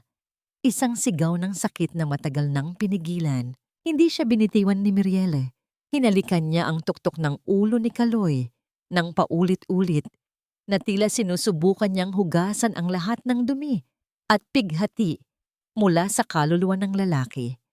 Ang kanyang kamay ay hinaplos ang likod ni Kaloy. Inuulit ang mga salitang, "Nandito lang ako. Okay lang yan. Nandito lang ako." Nang lumipas ang sandali ng pagtangis, inalalaya ni Miriel si Kaloy na tumayo. Kinuha niya ang itim na folder na nahulog mula kay Salazar. Naglalaman ito ng mga lihim na dokumento, mga bank statements, at iba pang ebidensya ng korupsyon ni Salazar. Ngunit bago pa man sila makagawa ng anumang aksyon, biglang may narinig silang ingay mula sa pasilyo. Isang nurse ang nagmamadaling tumakbo palapit sa kanila. Ang kanyang mukha ay puno ng matinding pag-aalala. "Dr. Castañeda, Mr. Kaloy, ang nanay niyo po. Sumunod po kayo. Wala na po siyang pulso." Ang mga salitang yon ay tumagos sa pandinig ni Kaloy na parang matulis na kutsilyo. Nanigas siya sa kinatatayuan. Ang lahat ng paghihiganti, ang lahat ng galit, ang lahat ng ebidensya. Lahat ng yon ay biglang nawalan ng saysay. Huli na. Huli na ang lahat. Tumakbo si Kaloy papuntang ICU. Si Miriel ay sumunod ng mabilis sa kanyang likuran. Pagdating sa silid, nakita nila ang mga doktor at nurse na abala sa pagbibigay ng CPR. Pilit na binubuhay ang katawan ng kanyang ina. Ngunit huli na. Ang monitor na nasa itaas ng kama ay nagpakita lamang ng isang mahaba at nakakabinging linyang diretsyo. Isang senyales ng pagtigil ng puso. Ang ina ni Kaloy ay pumanaw na. Ang babaeng pinag-alayan niya ng kanyang buong buhay, ang dahilan ng kanyang paglaban, ay wala na. Napakagat ng labi si Miriel. Ang kanyang puso ay nanikip. Tinitigan niya si Kaloy. Ang lalaking kanina lamang ay puno ng galit at pagnanasa. para sa paghihiganti ay ngayoy isang sirang barko na lumulubog sa karagatan ng pighati. Hindi siya lumuha. Tila naubos na ang lahat ng luha sa kanyang katawan. Ang kanyang mukha ay blangko, walang emosyon. Tila ba ang kanyang kaluluwa ay biglang nawala. Kasabay ng pagkadurog ng puso ni Kaloy, biglang dumating ang mga pulis. May 2 unipormadong pulis na pumasok sa ICU at ang kanilang mga mata ay diretso kay Kaloy. Mr. Calix Serrano, you are under arrest for attempted murder and trespassing. Ang boses ng pulis ay malakas at malinaw, umaalingaw-ngaw sa tahimik na silid. Hindi man lang kumibo si Kaloy. Hinayaan niya lang na ilagay ang malamig na posas sa kanyang mga pulso, na tila ba hindi na siya naroroon, na tila ba ang kanyang katawan ay isang walang buhay na kagamitan na hindi na niya pagmamay-ari. Ang kalansing ng posas ay tila isang huling hudyat ng pagtangis para sa isang buhay na nagtapos at sa isang kaluluwang nawasak. Ang kulungan ay isang malamig na kahon na binalot ng amoy ng luma at ng pagkadurog ng pag-asa. Walang bintana, tanging isang maliit na butas sa dingding ang nagsisilbing koneksyon sa labas, kung saan makikita ang ilang piraso ng puting ulap na nagmamadaling dumaan. Doon, sa loob ng malamig na selda, nakaupo si Kaloy. Ang kanyang mga mata ay blangko, nakatitig sa kawalan. Wala na ang kanyang ina. Wala na ang dahilan ng kanyang paglaban. Ang kanyang mundo ay gumuho na. Pakiramdam niya, siya ay isa lamang lumang makina na wala ng silbi, isang pabigat sa sinumang mga has na lumapit. Ngunit sa labas ng rehas na bakal, may isang babae na hindi sumuko. Hawak-hawak ni Miriel ang itim na folder na nahulog mula kay Salazar. Ang kanyang puso ay puno ng matinding galit, ngunit may matibay na paninindigan. Hindi niya hahayaang magwagi ang kasamaan. Hindi niya hahayaang maging biktima ng sistema ang isang inosenteng tao. Hinarap niya ang hospital board, ang mga pulis, at ang mga media na naakit sa iskandalo. Sa loob ng silid ng pagpupulong, ang boses ni Miriel ay malinaw at matatag, umaalingaw-ngaw sa bawat sulok. Isinalaysay niya ang lahat, mula sa pagkadiskubre ni Kaloy sa pekeng piyesa, sa pagkasira ng lisensya nito, hanggang sa pagnanakaw ni Dr. Salazar sa pondo ng mga mahihirap na pasyente. Ibinunyag niya ang bawat detalye ng korupsyon, ipinapakita ang mga ebidensya mula sa itim na folder. Ang hospital board ay nababalot sa kahihiyan. Hindi nila inakala na ang kanilang pinagkakatiwalaang doktor at kasamahan ay kayang gumawa ng ganito kalaking kasamaan. Ngunit bago pa man matapos ang pagpupulong, isang pamilyar na tinig ang sumingit. Ito ay puro paninira lamang, Dr. Castañeda. Ang matinis na boses ni Doña Carmen ay umalingaw-ngaw habang siya ay pumasok sa silid. May kasamang mga kaibigan na tila mga hurado. Niloloko niya kayo. Pinagtatakpan lang niya ang lalaking iyan dahil may relasyon sila. Nagulantang ang lahat ng nakarinig. Napatingin ang mga tao kay Miriel, naghihintay ng kanyang reaksyon. Huminga ng malalim si Miriel. Ang kanyang tingin ay tumama kay Doña Carmen, walang pag-aalinlangan. Tama po kayo, Doña Carmen, sabi ni Miriel. Ang kanyang boses ay kalmado, ngunit may pahiwatig ng pagbabanta. May relasyon ako sa lalaking iyan. Ang relasyon ng isang pasyente sa kanyang doktor. Ang relasyon ng isang taong nangangailangan sa isang taong may busilak na puso. Isang relasyon na hindi ninyo kailanman maiintindihan dahil ang tingin ninyo sa tao ay nakabase lamang sa pera at posisyon. Nagpatuloy si Miriel, inilalabas ang isa pang dokumento mula sa folder. Alam ko po na nakatanggap kayo ng pera mula kay Dr. Salazar para siraan ako at para tulungan ang anak ninyo na takasan ang mga responsibilidad niya. Nandito po ang pruweba. Ang mga transaksyon sa bank account ninyo at ang mga text messages nyo sa anak ninyo at kay Dr. Salazar. Ang mga salitang yon ay tumama kay Doña Carmen na parang isang matalim na suntok. Namutla ang kanyang mukha. Nanginginig ang kanyang mga kamay. Ang kanyang mga kaibigan na kanina'y puno ng pagsuporta ay dahan-dahang umatras, iniwan ang matanda na nakatayo ng mag-isa, balot sa kahihiyan sa harap ng media. Si Salazar, na kanina'y nagtatago sa anino, ay tuluyang nasira ang kredibilidad. Mabilis ang pangyayari pagkatapos niyon. Sumuko ang hospital board, inaresto si Dr. Salazar para sa malversation of funds at multiple counts of medical negligence. Ang kanyang kapangyarihan ay naglaho na parang bula. Ilang oras ang lumipas, ang malalim at mabigat na pintuan ng presinto ay dahan-dahang bumukas. Lumabas si Kaloy. Hindi na nakakabit ang posas sa kanyang mga pulso. Ang kanyang pangalan ay nalinis na. Nakahinga ng maluwag si Miriel nang makita niya ang lalaki. Nakatayo siya sa labas, sa ilalim ng mahinang ambon na bumabagsak mula sa kalangitan na tila nagbibigay ng payapa sa buong paligid. Bago pa man makalapit si Miriel, pinagpagat-inayos ni Kaloy ang kanyang gusot na kwelyo. Hindi siya tumingin kay Miriel. Tinitigan lamang niya ang kanyang sariling sapatos. Ayaw niyang magmukhang kaawa-awa. Ayaw niyang makita ni Miriel ang pagkadurog ng kanyang puso. Lumapit si Miriel, ang kanyang mga mata ay puno ng lungkot at pag-unawa. Humakbang siya para hawakan ang braso ni Kaloy upang damayan ang lalaki sa kanyang pighati. Ngunit bago pa man dumapo ang kanyang kamay, umiwas si Kaloy. Gumalaw siya ng bahagya, tila hindi sinasadya, upang hindi mahawakan ni Miriel. Ang kanyang mga mata ay nakayuko pa rin, hindi makatingin ng diretso sa doktora. "Salamat, Dok," mahinang sabi ni Kaloy. Ang kanyang boses ay puno ng hiya at pagod. "Salamat sa lahat. Pero mas mabuti kung dito na lang ako. I'm just basura. Masisira lang ang pangalan mo kung patuloy kang didikit sa akin. Hindi tayo magka-level." Hindi niya tinapik ang kanyang braso. Hindi niya niyakap si Miriel. Dahan-dahan siyang umatras. Ang bawat hakbang ay tila nagpapahiwatig ng isang malaking pader na pilit niyang itinayo sa pagitan nila. Humarap siya at nagsimulang maglakad papalayo, papunta sa dilim ng gabi. Ang kanyang mga balikat ay nakayuko.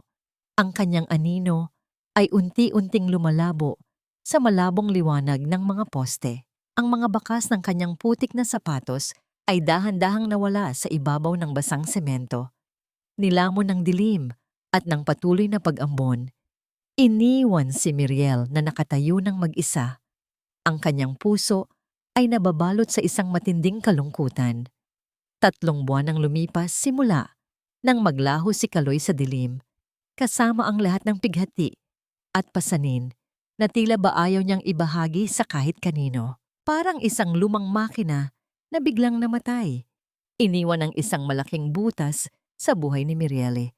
Ang bahay niya ay perpekto na. Wala nang tumutulong tubo, ang mga ilaw ay laging maliwanag, at ang bawat sirang kasangkapan ay maayos na muli. Ngunit sa likod ng lahat ng iyon, ang bahay ay napakalamig pa rin. Ang bawat sulok ay tila nagpapahiwatig ng kawalan, at ang katahimikan ay mas mabigat pa kaysa sa ingay ng dating kaguluhan. Si Lucas, ang kanyang anak, ay madalas na nakatunganga sa labas ng bintana, naghihintay sa anino ng isang lalaking hindi na niya nakikita. "Mama, babalik pa ba si Tito Kaloy?" Ang madalas na tanong ng bata. Ang mga mata ay puno ng lungkot. Hindi alam ni Miriel kung ano ang isasagot. Ang kanyang sariling puso ay nalilito. Ang pagkawala ni Kaloy ay mas masakit kaysa sa pagtataksil ng kanyang dating asawa. Dahil kay Kaloy, naramdaman niyang muli ang init ng pag-asa. Ang tibok ng isang pusong matagal nang nagyelo. Pero naglaho ito ng biglaan, tulad ng isang panaginip na hindi mo na kayang balikan. Pinilit ni Miriel na maging abala. Lalo siyang nagtrabaho sa klinika at ginugol ang kanyang oras sa pagtulong sa mas maraming pasyente. Ngunit sa bawat pasyenteng kanyang ginagamot, naaalala niya si Kaloy, ang lalaking handang magnakaw para sa kanyang ina, ang lalaking naging pader niya laban sa mundo. Isang hapon, habang nag-iikot si Miriel sa charity ward, isang matandang babae na may kapansanan sa paglalakad ang lumapit sa kanya. Masaya ang mukha nito habang pinagmasdan ng bago at kumikinang nitong wheelchair. Doktora Miriel, malaking tulong po ito sa akin. Maligayang sabi ng matanda. Ang sabi po ng nagbigay nito, libre daw po. Isang mekaniko po siya, mabait na bata. May peklat po sa braso at malaki ang katawan. Hindi po siya humingi ng bayad. Ang sabi niya, utang lang daw po niya sa isang doktora na bumuo sa kanya muli. Nanlaki ang mga mata ni Miriel, ang peklat sa braso, ang salitang bumuo. Naintindihan na niya. Si Kaloy. Ang kanyang puso ay biglang bumilis ang pagtibok. Parang isang makina na matagal nang patay, ngunit biglang umandar muli. Hindi siya makapaniwala. Si Kaloy. Inaayos ang mga sirang wheelchair para sa mga mahihirap. Ginagamit ang kanyang lungkot upang pagalingin ang sarili at ang mundo sa kanyang paligid. Saan po ninyo siya nakita? Halos mabulong ni Miriel. Itinuro ng matanda ang isang maliit na bayan sa malayo. Isang lugar na halos hindi abot ng Maynila. Isang probinsya kung saan tila tumigil ang oras, puno ng mga lumang talyer at maliliit na bukirin. Nang gabing iyon, hindi nakatulog si Miriel. Ang lahat ng kanyang pangungulila ay biglang nagkaroon ng direksyon. Hindi na niya hahayaang takasan siya ng kaligayahan. Hindi na niya hahayaang ang hiya o utang na loob ang maging hadlang sa pagitan nila. Kinabukasan, maaga pa, nagising si Miriel. Dahan-dahan niyang ginising si Lucas. Anak, gusto mo bang mag-road trip tayo? Tanong ni Miriel. Ang kanyang boses ay puno ng pag-asa. Pupuntahan natin si Tito Kaloy. Sumigla ang mukha ni Lucas. Isang ngiti ang sumilay sa kanyang labi na matagal nang nawala. Nagtungo sila sa probinsya. Ang biyahe ay mahaba, ngunit ang bawat kilometro ay tila naglalapit sa kanila sa isang bagong simula. Ang mga matatayog na gusali ng syudad ay napalitan ng malawak na bukirin at simpleng pamumuhay. Ang hangin ay sariwa at ang kapaligiran ay tahimik, isang malaking kaibahan sa magulong buhay na kanilang kinasanayan. Nang makarating sila sa bayan, sinundan ni Miriel ang direksyon ng matanda. Huminto sila sa isang lumang talyer na amoy ng langis at bakal. Ang harapan nito ay may nakasabit na mga gulong at kagamitan. At sa loob ay may mga sirang sasakyan na naghihintay ng pag-aayos. Ibinaba ni Miriel si Lucas. Dahan-dahan silang lumakad papasok. Sa isang sulok ng talyer, nakita ni Miriel si Kaloy. Nakayuko ito, abala sa pag-aayos ng isang lumang makina. Ang kanyang likod ay basa ng pawis. Ang kanyang mga kamay ay puno ng grasa, ngunit ang kanyang mukha ay payapa. Isang kapayapaang matagal nang nawala sa kanya. Lumapit si Miriel ng dahan-dahan, pilit na pinipigil ang pagmamadali ng kanyang puso. Habang papalapit siya, nakita niya ang isang lumang repair manual na nakapatong sa mesa. Ginagamit ni Kaloy ang isang bookmark sa loob nito. Ito ay hindi isang simpleng bookmark. Ito ay isang lumang piraso ng puting reseta. Ang isa sa mga prescription pad niya mula sa klinika na may nakasulat na kanyang pangalan. Marahil ay naiwan niya ito noon. Hindi niya akalain na iingatan ito ni Kaloy at gagawing tanda ng pahina sa kanyang manual. Ang simpleng bagay na yon ay nagdala ng matinding init sa puso ni Miriel. Napakagat ng labi si Miriel. Handa na ba talaga si Kaloy na tanggapin na karapat-dapat siyang mahalin? Handa na ba siyang buksan muli ang kanyang puso para sa isang pagkakataon sa kaligayahan? Bago pa man siya makalapit, isang boses ang biglang narinig niya. Kaloy! Napalingon si Kaloy. Isang magandang babae, may malusog na katawan at nakangiti, ang lumapit sa kanya. Nang makita ni Miriel ang paglapit ng babaeng iyon, kasabay ng matamis na pagtawag nito sa pangalan ni Kaloy, isang malamig na takot ang gumapang sa kanyang puso. Ang babae ay mukhang malinis, maayos, at tila isang perpektong kabaligtaran ni Kaloy na puno ng grasa at pagod. Nanikip ang dibdib ni Miriel, isang pamilyar na sakit ang muling bumalik. May bago na ba siya? Nahuli na ba ako? Hi, Kaloy! Masiglang bati ng babae. Ang kanyang tinig ay puno ng sigla. Nakuha ko na. Yung mga parts na kailangan para sa mga wheelchair na iuupa natin, kailangan na agad maayos yan bago mag-umpisa ang delivery bukas. Nakahinga ng maluwag si Miriel. Hindi pala ito kasintahan. Ito ay isang kasama sa trabaho, isang social worker na tila ba ay kasama niya sa pagtulong sa mga nangangailangan. Lumapit si Kaloy sa babae at kinuha ang mga piyesa. Pinagmasdan ni Miriel ang kanilang interaksyon, ang banayad na pagpapalitan ng mga gamit, ang mga simpleng ngiti, walang anumang malisya, tanging ang pagtutulungan sa pagitan ng dalawang taong may iisang layunin. Nang matapos ang pag-uusap ng dalawa, dahan-dahang lumapit si Mirielle. Narinig ni Kaloy ang yapak ng mga sapatos sa sementong sahig, ngunit hindi siya agad lumingon.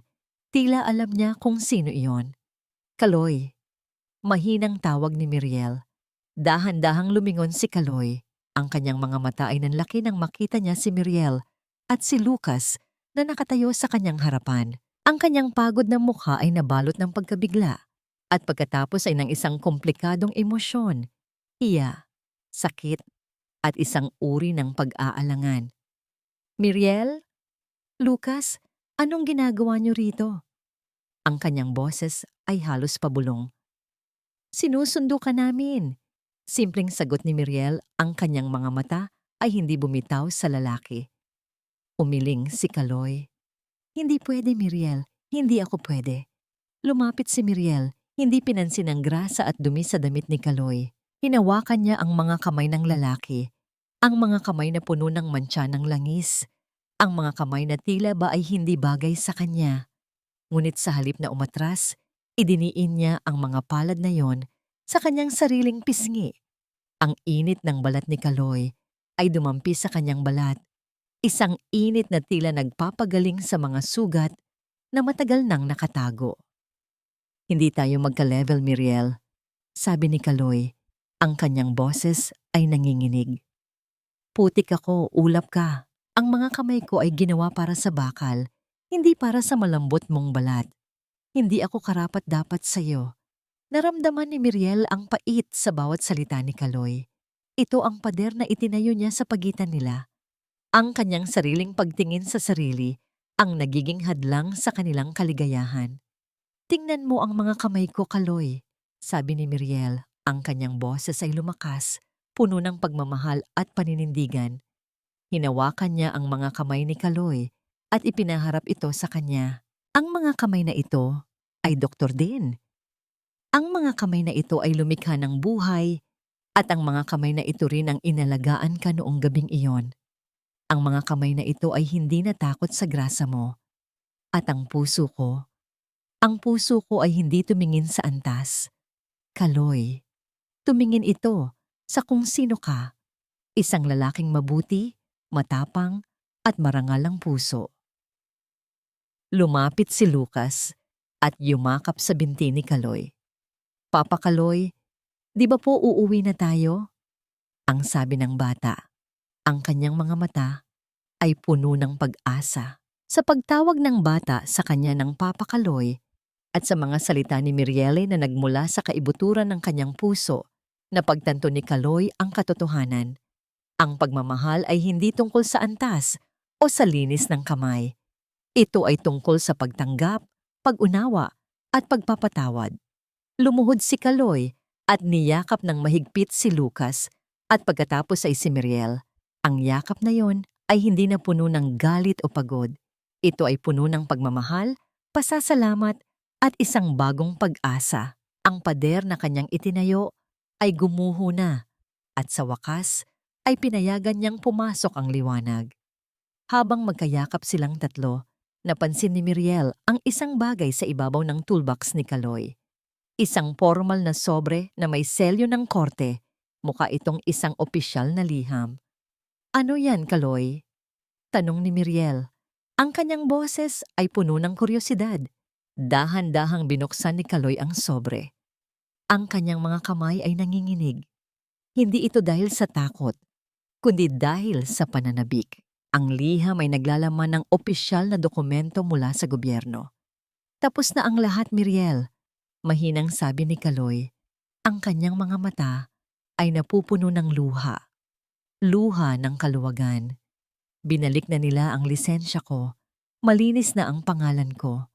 Napangiti si Mirielle, isang nangiting nagbibigay ng liwanag sa buong bayan. Ang paglalakbay nila ay mahaba at puno ng sakit. Ngunit sa wakas, sila ay nakarating sa isang lugar kung saan ang hustisya at pagmamahal ay nagtagumpay. Ang maliit na simbahan sa probinsya ay saksi sa isang pagtitipon na hindi kasing garbo ng mga bonggang kasal sa syudad, ngunit puno naman ng tunay na emosyon. Ang hangin ay puno ng amoy ng mga sariwang bulaklak at ang malumanay na himig ng isang lumang organo. Ang araw ay sumisikat ng maliwanag. Ang mga sinag nito ay tila nagbibigay ng basbas sa 2 taong magpapakasal. Sa altar, naghihintay si Kaloy. Nakasuot siya ng malinis na barong Tagalog. Ang kanyang mga kamay ay hindi na puno ng grasa, kundi nanginginig sa pananabik at pagmamahal. Ang kanyang mga mata, na dating puno ng pighati at kahihiyan, ay ngayon ay kumikinang sa saya at pag-asa habang nakatitig sa pintuan ng simbahan. Sa kanyang tabi, nakatayo si Lucas. Ang muka ay puno ng ngiti, handang hawakan ang kamay ng lalaking tinawag na niyang Papa.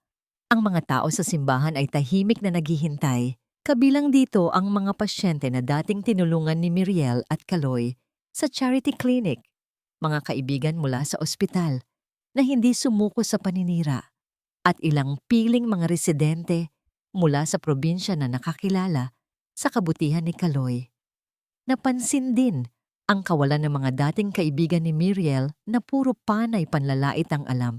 Gayon din ang kawalan ng biyena niyang si Doña Carmen at ang kanyang anak.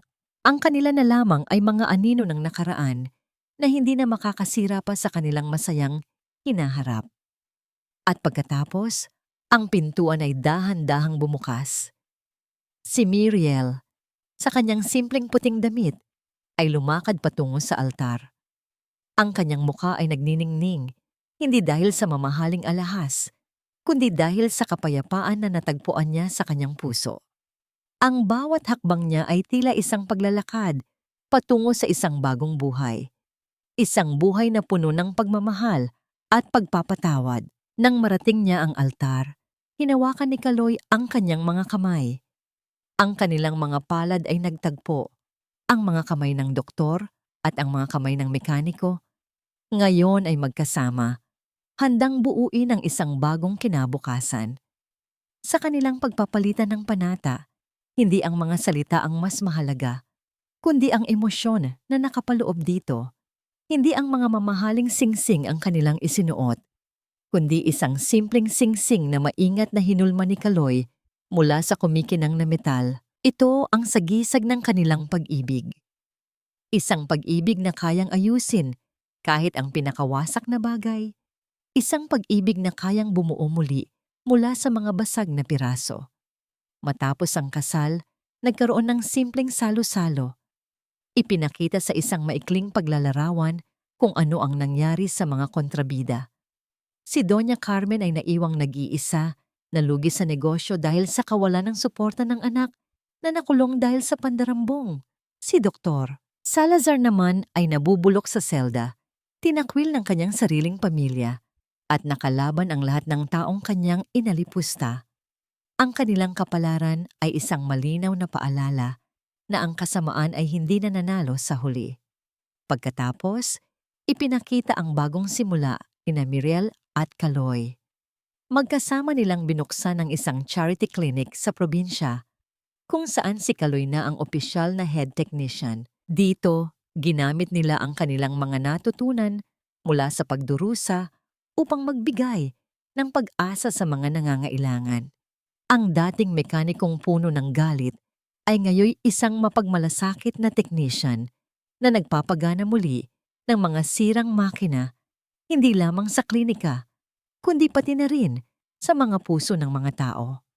Ang kwento ay nagtapos sa isang larawan na naglalaman ng 3 mahahalagang tanong na sinagot ng kanilang bagong buhay.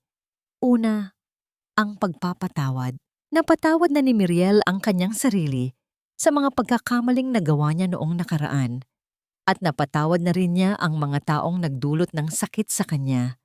Napatawad na rin ni Kaloy ang kanyang sarili sa kanyang mga pagkukulang at natutunan niyang tanggapin ang pagmamahal na inialok sa kanya. Pangalawa, ang kapayapaan. Nahanap nila ito hindi sa isang malaking bahay o sa maraming pera, kundi sa isang simpleng buhay na puno ng pagmamahal at pagkakaisa ng pamilya. Ang pamilyang nabuo hindi ng dugo, kundi ng pagpili. At panghuli, ang aral. Ang tunay na pag-ibig ay hindi kailanman nakabatay sa pagiging perpekto. Ito ay nasa katapangan na buuin ng isa't isa mula sa mga basag na piraso, sa pagtanggap ng mga pagkukulang at sa pagbibigay ng pangalawang pagkakataon. Ang pag-ibig ay ang kakayahang makita ang kabutihan sa kabila ng lahat ng pinsala at ang lakas na maghilom ng magkasama. Ang huling imahe ay si Miriel at Kaloy, magkayakap sa ilalim ng araw na papalubog, habang si Lucas ay masayang naglalaro sa kanilang paanan. Isang larawan ng isang pamilyang natagpuan ng kanilang sarili muli. Hindi sa pamamagitan ng pagtakas sa nakaraan, kundi sa pagharap dito ng magkasama na may pagmamahal bilang kanilang gabay at pag-asa bilang kanilang tanglaw. Ang maliit na simbahan sa probinsya na dating saksi lamang sa mga ordinaryong pagdiriwang, ngayon ay naging sagrado para sa maraming tao. Hindi lamang ito ang lugar kung saan nagpalitan ng pangako sina Miriel at Kaloy, kundi ang simbolo ng kanilang muling pagbangon mula sa abo ng nakaraan. Ang araw ay nagniningning sa labas. Ang sinag nito ay tila nagbibigay ng basbas sa kanilang bagong simula. Ang hangin ay puno ng matamis na halimuyak ng mga bulaklak na inayos ni Miriel mismo, isang pagpapakita ng kanyang pagbabalik sa kanyang pagiging malikhain na dating natabunan ng pait. Sa gitna ng simbahan, nakatayo ang isang payak na altar, walang magarbo, ngunit puno ng pagmamahal. Nakaharap si Kaloy sa kanyang bagong buhay. Hindi na siya ang lalaking may peklat sa puso at pagkatao.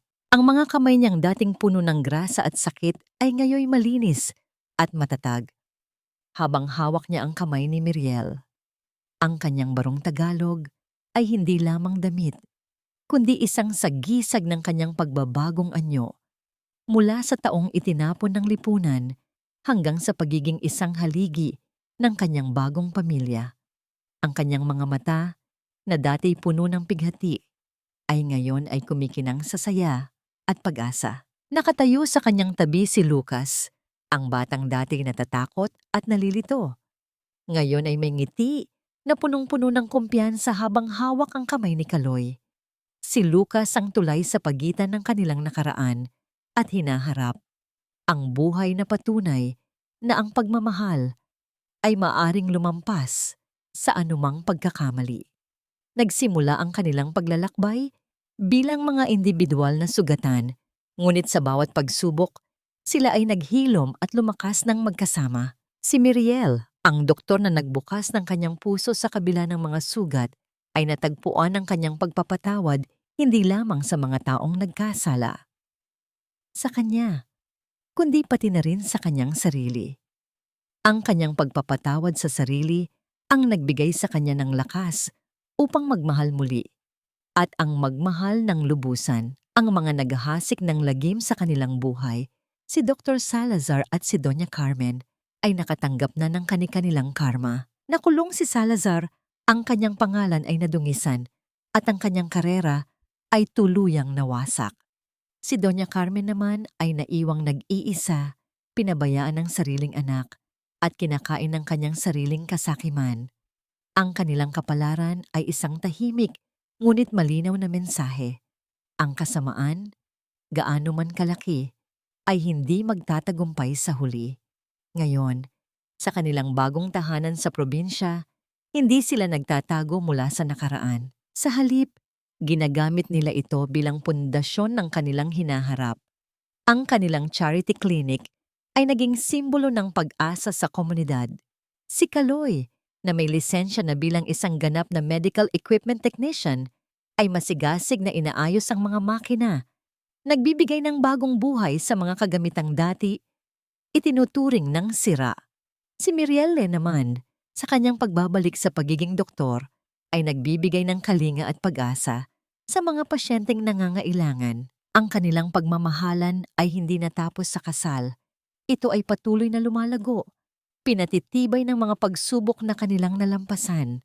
Sa bawat paglubog ng araw, sa bawat pagbangon ng umaga, sila ay magkasama. Isang pamilyang nabuo, hindi dahil sa dugo, kundi dahil sa pagpili, sa pagpapatawad, at sa walang hanggang pag-asa. At sa pagtatapos ng kwento, ang pinakamahalagang aral ay mananatili. Ang pag-ibig ay hindi laging perpekto. Ito ay hindi tungkol sa paghahanap ng isang taong walang kapintasan, kundi tungkol sa paghahanap ng isang taong handang tulungan kang buuin muli ang iyong sarili mula sa mga basag na piraso. Ito ay ang pagtanggap sa mga pagkakamali, ang pagbibigay ng pangalawang pagkakataon, at ang pagkilala na minsan, ang mga taong sa tingin natin ay pinakamalayo sa ating buhay ang siyang magiging liwanag na magpapagaling sa ating mga sugat. Ang paglalakbay ni Mirielle at Kaloy ay isang testamento sa kapangyarihan ng pagpapatawad, ng paghilom, at ng isang pag-ibig na kayang muling paikutin ang makina ng buhay.